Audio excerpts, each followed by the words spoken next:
Let's take a moment and learn how to set up the clock on Pioneer's DEH-X3800S. So from any of my sources, I'm just going to press in on the volume control here, and I'm going to roll along till I find the System menu. Let's see, here's System, and we'll press Enter. And we're going to scroll along here until we find Clock Set. And here's Clock Set, and we'll press Enter there.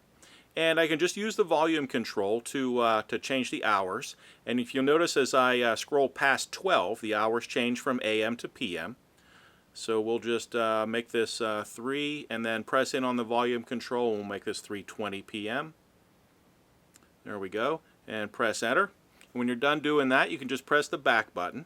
Then you can roll over to the next clock setting, which is our clock format, which is 12-hour or 24-hour. You can press in on the volume control to choose what you like there.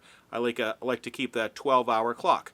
Alright, so when we're done, we're just going to press the band button to escape.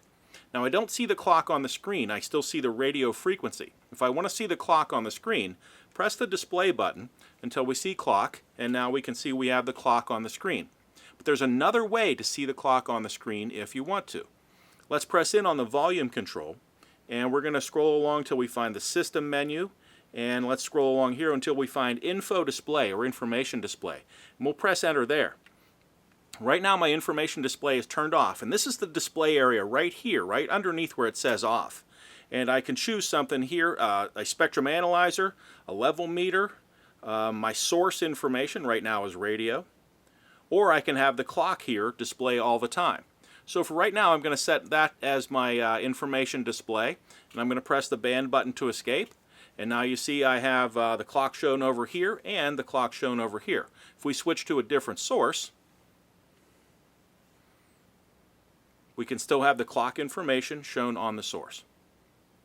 Let's turn the head unit completely off now. So press and hold the source button for a couple of seconds, and the clock still shows on the screen.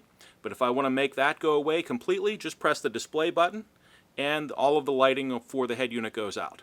Want to bring it back? Press the display button again.